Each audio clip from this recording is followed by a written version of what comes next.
We had an election. We did it. I did it, at least. Sam didn't. Jackass. Almost agreement at gmail.com. Find us on Facebook, on Twitter, on YouTube. Go to your favorite podcast provider. You can get us there. Give us a 5-star review. Friend and follow. Share. Like. Text it to your friends. That's a good way to share what we do. We do have a website, almostagreement.com. You can go there. We got some stuff on there. You can get contacted with me and tell me I'm an idiot and stuff like that.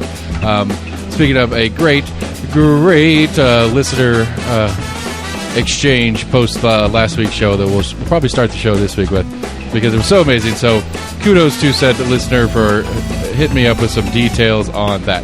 And like I said, Almost Agreement, favorite podcast writer, Facebook, Twitter, YouTube. Help us out by telling people about us, and we're going to keep doing what we're doing. We got some election stuff to talk about. State of the Union, I don't know, whatever. We'll see what happens.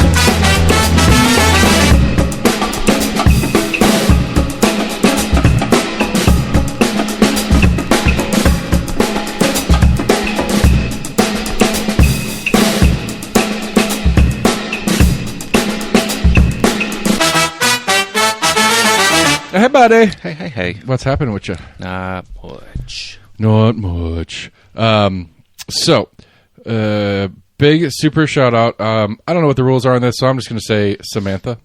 I'll leave it at that. I won't give it any further. If you recall, we were talking about my weird-ass John Rose flyer last week. Yep. And my wonderful wife's great joke about wanting to meet his first wife and kids, because the picture on there's a definite, significant age gap between him, the lady in the picture, and then, like, the kids look appropriate age for her, but he is significantly older than that family set. Right. So it turns out Samantha turned me on to some reporting out of Nashville on this individual. This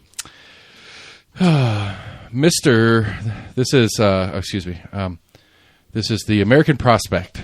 I don't know the reputability of said journalistic institution, but it seems more or less functionally legit with their pop-up that's now on my way. How Republican Rep John Rose found his wife. The Tennessee representative married a college undergrad when he was 45.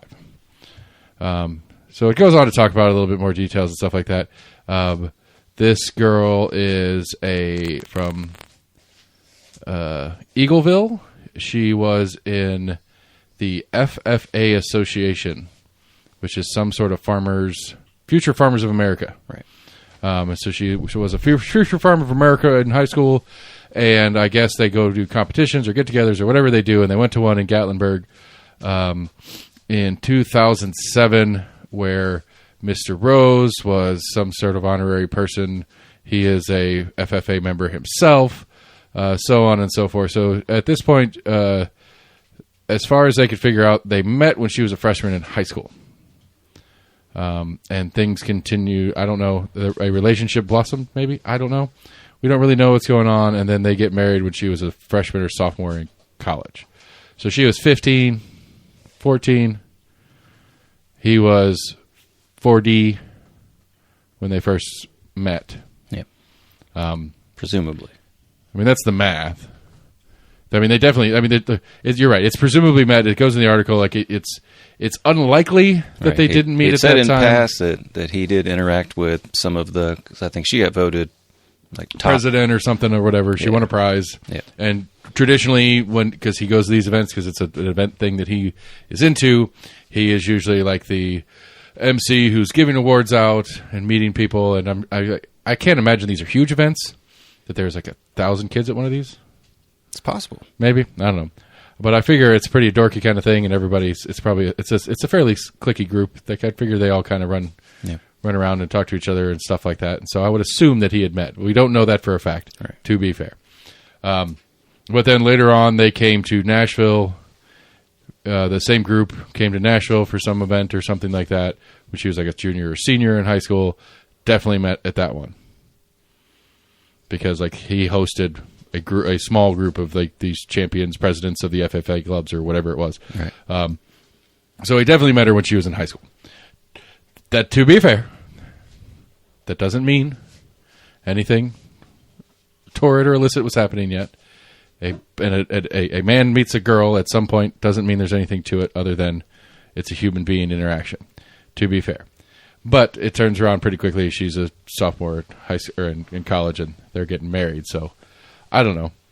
I would assume even in today's weird dating culture, you got a couple of years of dating before you're getting married, on average, I would think. Yeah. So I think they got married when she was 19, is what it said in the story. Rose, she would have been an 18-year-old freshman at the time while he was 42. Birth year 89. I don't know. I can't remember what exactly it said on that part of the story or whatever, but he's a current congressman? Yes. Okay. So, yeah, there's that. Cool. Good on you, Samantha. Thanks for helping me understand why, like, there's a clear reason why there's an age gap. I didn't get the answer to the question on whether he has a first wife and family or not. I don't know the answer to that yet. But he definitely married a kid. Yeah. I mean, I don't know. Like, I see 25-year-olds now, and I'm like, those are children. Like, it's weird. Like, there's, like, you know, like, I'll be at middle school or something, and it's like, there is a maturity in girls these days that's a little weird. Like, there's some middle school girls that's like, you're really wearing that out in public? Come on now. That's weird. Yeah. And they're trying to hope like, show that maturity or whatever, but, like, still, you look them in the face, they're babies. Again, it's creepy. They're super babies. So, anyway, I wouldn't do that, but that's me. So, anyway, thank you, Samantha, for turning us on to that story and giving me the link and giving me a little bit more context for that weird guy out of wherever that weird guy's from in our great state of Tennessee. Well, there was a story about a Maryville church that there was some questionable happenings that were going on. You can go on. I guess it's like some adults that were, I guess they were just kind of going out to dinner with some of like the high school females, but it was like okayed by the church apparently. Okay, cool. I'm not sure how I feel. I don't know. It's weird. Yeah. Not sure what's going on there. Be curious to know. I mean, I don't know if it was like a one-on-one kind of like thing or if they kind of went as a group, but apparently there was at least more than one adults. Was that supposed to be like a mentor-mentee situation or something? I mean, it may have been in the umbrella of that or in the illusion of, but it just seems. I mean, the story could have been, you know, kind of trying to misconstrue it and magnify possibilities. To bring it back to directly local politics stuff, the property assessor's race was close enough that they couldn't declare a winner until they counted the provisional ballots. Yeah. Do you know how a provisional ballot works? Not exactly, no. Essentially, I go down to my polling place. I say, this is my polling place, this is my address, and stuff like that. I'm registered here. And they go in the book and they don't see you. Could be a number of reasons why it's not in there. You could be at the wrong polling place. Right. Or you could have registered and it was after the books were printed for this year or something like that. Anyway, so there's a process where you basically fill out and it's like an affidavit kind of deal. You say, I am this person. I am supposed to vote here, blah, blah, and you go through and vote. Yeah. Those get set aside. And then the election commission has to count those and verify that that's real, whether it's a weird registration system. I don't know. I need to double check. I don't think if you're just at the wrong polling place that it's a valid. I think it's invalid and they throw the ballot out. But I do remember some question or somebody's mentioned something about they make sure you didn't vote somewhere else. Yeah. Which implies to me that you could go to the wrong polling place, do a provisional ballot, as long as you don't then go to your correct polling place and then vote normal or the inverse. They're only going to take one of your ballots. Either way, there's 71 of them. It took them like 3 hours this morning to go through them all because you have to go through them all and count them. You have to go through and make sure they're legit and then count them. Right. But the assessor's race was close enough. I think it was 12, 13 votes was the difference in the assessor's race. There's 71 provisional ballots. So, you know, there's enough provisional ballots out there that could actually make a difference to the finality of that race. That's right. Ends up being, it's funny. What did they say? It was a 12-12 tie in provisional ballots for the two assessor race, the two people on the assessor race. Meaning only 24 people went through the process of a provisional ballot and bothered with the assessor race. And so like almost 50 other people, I think they said like 12 or so were disqualified. So there's about 55 total legitimate provisional ballots. Less than half of those bothered with the assessor's race at all. Yeah. Which is kind of funny. But anyway, they end up with the 12-12 tie, or 13-13 tie or something like that. So the 12-point margin from all the other ballots cast was enough. And that's one of my few wrong picks. Because it was not Riley, it was the other one that ended up winning that one. Which is interesting. Just on the political part of it, it was kind of fascinating. The guy that won was previously, before Whitehead, was the property assessor. And so he was running on a re-elect campaign, which the Riley campaign complained to the election commission about. It said, like, he's trying to run as an incumbent. He's not the incumbent. They're like, no, he's not, but it's not a false statement for him to say re-elect me. Right. Well, one of the sheriffs did it recently. Both the sheriffs did it in the last race. Yeah. One was an immediate re-elect, and one was from a while ago. But it was interesting because the candidate was running on the re-elect me campaign, but was also running on. Did you see how terribly long it took, and how bad, and how much difference, and how awful the last assessment was? I'll do better than that. And so it was a neat little, because it's the same thing Trump can do right now. I mean, what Trump's doing right now too. Mm-hmm. Like, he's running on a re-elect me campaign, but he's also talking about how he would be doing X, Y, and Z differently if he were president right now instead of Joe Biden. Yeah. It's not a poor tactic I gave, but it's just kind of it's just an interesting little dichotomy at play where it's like you're kind of trying to put the feel out like you're the current guy and we're just re-electing you, but you're also talking shit about the current guy. Yeah. So which one is it? I'm confused. So anyway, that guy won. It's so important that I remember his name. But Jesse went to the provisional counting. He said there's a couple of media people there hanging out, but it was very open. Like, anybody could just walk in and hang out and watch him do it. Right. And so that was one of the things that Chris Davis, the election commission, was very adamant about. This is a wide open thing. Anybody can watch it. We're not trying to sneak anything in or out here. I applaud it. Chris got some time on the WBIR news tonight and last night and whatever. Still hasn't made a date for my me and him and Randy getting together from last week's show, but he'll get around to it. He's got to jog sometime this week and hear my plea. But so yeah, the elections kind of ran off like they should. Garrett Holt beat the shit out of what's her face. Really? Yeah, that was like a 70.1. Book beat the crap out of Herrera, a little bit more than expected. I looked at some of the results. But it was like a 68. I think Book got like 68%. I mean, it's a primary. The kind of the most interesting one, I think, is District 5, because there were 5 candidates. I was watching a little bit of the live coverage on WBR night of election. I can't remember the lady's name. She's one of the ladies that's always on like the Inside Tennessee, whatever. And she's always one of the Republican pundits when they're on it's like the Inside Knoxville Sunday morning. Yeah, I think show. I know who you're talking about. Yeah. And she's one of the Republican pundits, and they're going back and forth about the different stuff when they get to District 5. And her take on that is the lady that ended up winning the district was the more Trumpy-style Republican, where the other 3 or 4 people in the race were all more moderate-style Republicans. Mm-hmm. And so it's, she didn't get the majority of the vote. I think she got like 40% total. But that was one block, and then the other block was split up between the other 3 or 4 candidates, right, making her majority not as real as it looks like, I guess, is what the point was. Yeah. But then you have that win, but then you also have any of the more Trumpy candidates. Most of the Trumpy candidates in local versions didn't win their primaries. Herrera didn't win. Liz, Tom Bross or whatever, didn't win. I mean, did they run on the affiliation?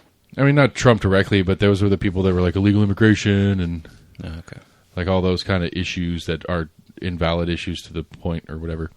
Yeah. Except for that Fox guy in District 1, the South Side, because he's scared of the liberals, and apparently the South Side's scared of liberals too. So there were a few on the Democratic side. I guess they ran unopposed because it was just like 100%, 100%. Because it's, I mean, I don't understand it from a practical standpoint. If you're a Democrat in Knoxville that wasn't in District 2, I think the District 2 is the only one that had a local primary. You had no presidential primary. Any other place in like anywhere in Knoxville or Knox County, other than District 2, had no primary. You were literally just voting to vote for the one name on the list, or uncommitted, or writing yourself in, or whatever. I didn't check to see what our uncommitted count was here. I don't remember what the Tennessee rules are on whether they have to count them or not. I think it was on there. Give me some results. I thought I remember seeing it. Cumulative report. Here we go. Let's see. 2 points. Trump 69. I'm looking at absentee, sorry. Yeah, Trump 69, Nikki Haley 25. That judge unopposed with, that's a Republican part of the primary. That makes sense. Charles Farrell just heard, whatever. Debbie Phillips running unopposed in District 2, 100%. But that one makes sense to me. 1,500 people came out because they wanted to do their presidential primary. They wanted to do their law director primary. They wanted to do their property assessor primary, and they went ahead and scribbled in their Republican for their own district, even though it didn't matter.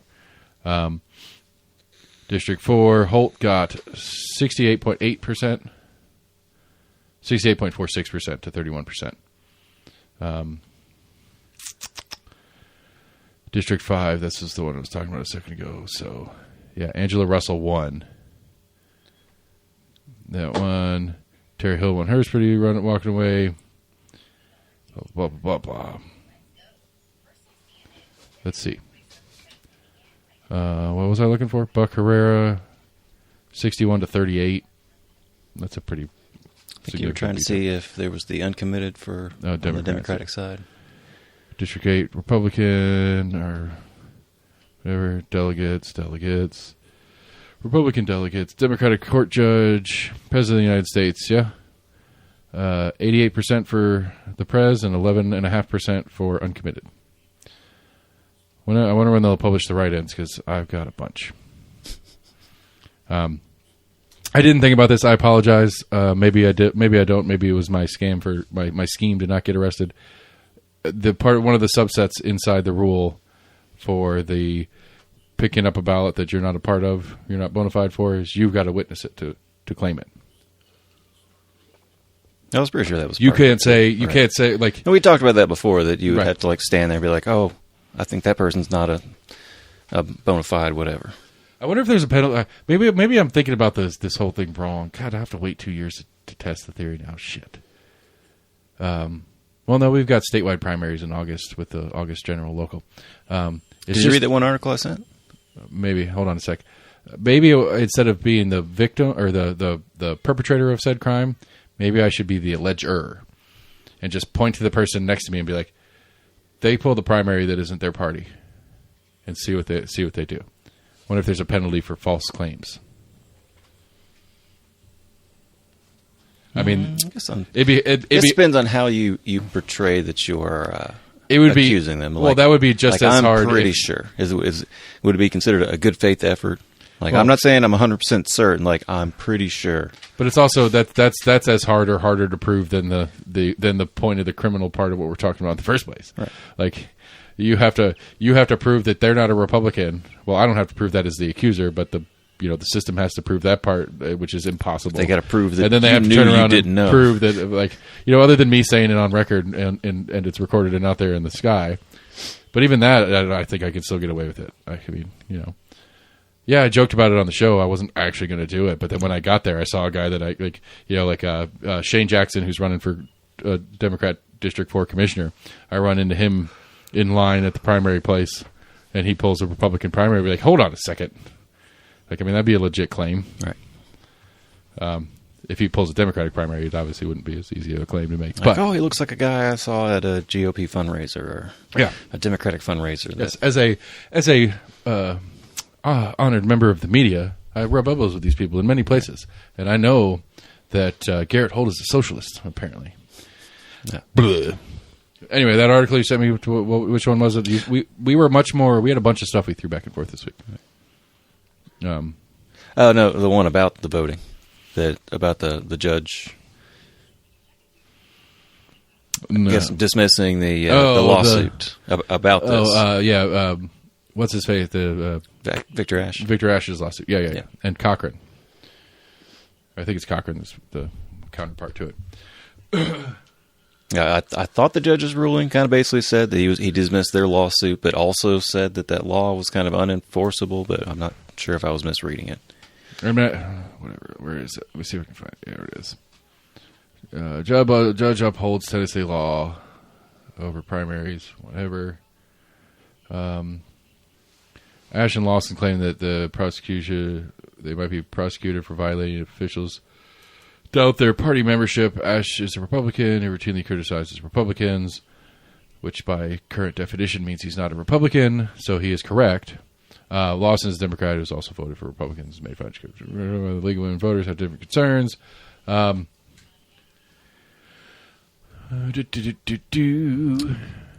mean, the way it read, I can kind of see the judge's point on Victor Ashe and the other guy, that there was no, I guess, Well, the poster wasn't all that either, by the way. It was a single standard sheet of paper. No. Over to, at least in my precinct. Maybe Chris Davis screwed it up. Maybe I shouldn't get Chris in trouble. But, I mean, as I understand it, the law written that says the poster has to be there had the specifics of the poster. It's supposed to be 10 foot by 8 foot, right. Not 10 inch by 8 inch. You're right.